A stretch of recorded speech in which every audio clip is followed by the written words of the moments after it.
یہ ہے اجازی افیشل، یہاں آپ کو حمد و نعت اور تقاری دیکھنے کو ملے گی۔ فطرتی ضرورت ہے رشتہ ازواج، فطرتی ضرورت ہے،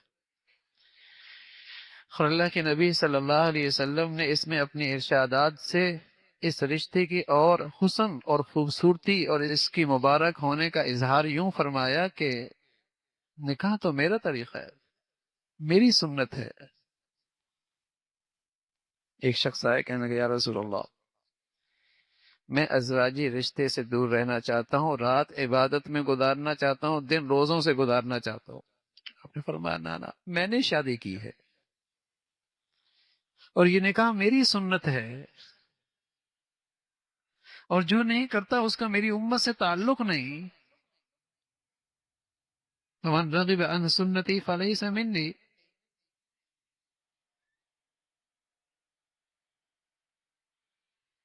یہ تو میرا طریقہ ہے۔ فطرتی ضرورت ہے، ہمارے دین کی مبارک سنت ہے، بہت بڑھیا عبادت ہے۔ نماز پڑھتے ہیں آپ، سلام پھیرا، عبادت ختم، تلاوت شروع کی، زبان رکی، تلاوت ختم، حج کیا، بال کٹوائے، احرام اترا، عبادت ختم، صبح روزہ رکھا، شام افطار کیا، عبادت ختم۔ سبحان اللہ، نکاح کی عبادت ایسی عبادت ہے جب تک میاں بیوی محبت سے زندگی گزارتے ہیں مسلسل عبادت میں ہے، ایسی بڑھیا عبادت ہے۔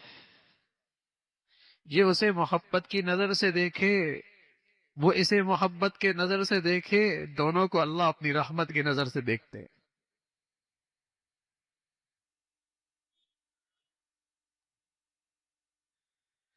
ذہن سا بن گیا ہے نا، نماز تو شریعت کے مطابق پڑھنی ہے، روزہ شریعت کے مطابق کرنا ہے، حج شریعت کے مطابق کرنا ہے، عمرہ شریعت کے مطابق کرنا ہے، شادی رواج کے مطابق کرنی۔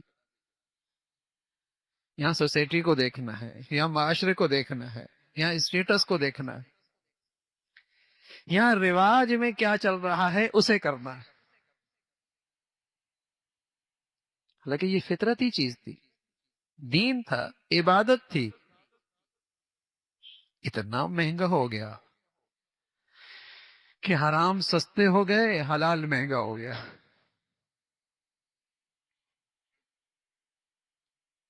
میرے معاشرے نے اسے اتنا مہنگا کر دیا کہ حرام کے راستے چوپٹ کھل گئے،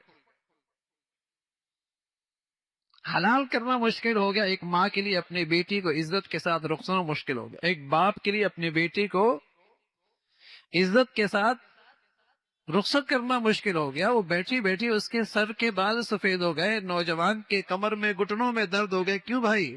معاشرے کے اسٹیٹس پہ نہیں اتر پا رہا، وہ رسم و رواج ہیں وہ اسے نہیں پورے کر پا رہا۔ کیا ضرورت؟